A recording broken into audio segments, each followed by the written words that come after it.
ಒಂದ್ ದಿವಸ ಬೋನಿ ಗುಬ್ಬಚ್ಚಿ ಆಹಾರ ಹುಡ್ಕೊಂಡ್ ಹೋಗ್ತಿತ್ತು. ಅವಾಗ ಅದ್ ನೋಡತ್ತೆ, ಆ ಕಾಡಲ್ಲಿರೋ ಒಂದು ಮರದ ಕೊಂಬೆ ಒಡೆದ್ ಹೋಗಿ ನೇತಾಡ್ತಿತ್ತು. ಆದ್ದರಿಂದ ಆ ಮರ ಅಳ್ತಿತ್ತು. ಅರೆ ಮರ ಅಣ್ಣ, ನಿಮ್ಗೆ ಏನಾಯ್ತು? ನೀವ್ ಯಾಕೆ ಅಳ್ತಿದ್ದೀರಾ? ಬೋನಿ, ಸಹಾಯ ಮಾಡು. ನನ್ನ ಕೊಂಬೆ ಅರ್ಧ ಮುರಿದೋಗಿದೆ ಮತ್ತೆ ನೇತಾಡ್ತಾ ಇದೆ. ಅದ್ರಿಂದ ನಂಗೆ ತುಂಬಾ ನೋವಾಗ್ತಾ ಇದೆ. ನೀವದನ್ನ ದಯವಿಟ್ಟು ತೆಗೆದುಬಿಡಿ. ಅದ್ರಿಂದ ನನ್ನ ನೋವು ನಿಂತೋಗುತ್ತೆ. ಬೋನಿ ಗುಬ್ಬಚ್ಚಿ ಆ ಕೊಂಬನ್ನ ಒಡೆದು ಬಿಸಾಕತ್ತೆ. ನೀವು ಸಹಾಯ ಮಾಡಿದ್ರಿ.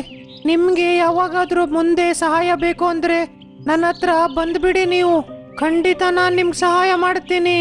ಮರ ಅಣ್ಣ, ನಾನ್ ನಿಮ್ಗೆ ಏನಂತ ಹೇಳಿ? ಗಿಳಿರಾಜ ನಮ್ಗೆ ಆಹಾರನ ಕಡಿಮೆ ಕೊಡ್ತಾರೆ. ಅದರಿಂದ ಮಾತ್ರ ನನ್ನ ಮಕ್ಕಳಿಗೆ ಹೊಟ್ಟೆ ತುಂಬಸಕ್ ಆಗ್ತಿಲ್ಲ. ಅದ್ರಿಂದಾನೇ ಕಾಡಲ್ಲಿ ಆಹಾರ ಹುಡುಕ್ತಿದ್ದೀನಿ, ಆದ್ರೂ ನನ್ಗೆ ಆಹಾರ ಸಿಗ್ತಿಲ್ಲ. ಆಹಾರದ ಚಿಂತೆ ನೀವು ಮಾಡಬೇಡಿ ಬೋನಿ ಹಕ್ಕಿ. ನಾನೊಂದು ನಿಮಗೆ ವಸ್ತು ಕೊಡ್ತೀನಿ. ಅದ್ರಿಂದ ನಿಮ್ಮ ತಿಂಡಿಯ ಸಮಸ್ಯೆ ಇದೆಯಲ್ಲ, ಅದು ನಿಂತೋಗುತ್ತೆ. ಮರ ಅಣ್ಣ, ಹೇಳಿ, ಅದೇನು? ನನ್ನ ಬೇರಿನ ಕೆಳಗೆ ಒಂದು ಹಸಿರು ಸೇಬಿದೆ. ಜಾದೂಯಿ ಸೇಬದು. ತಕೊಂಡೋಗಿ ಅದನ್ನ. ಅದ್ರಿಂದ ನಿಮ್ಮೆಲ್ಲಾ ಸಮಸ್ಯೆ ಪರಿಹಾರ ಆಗುತ್ತೆ.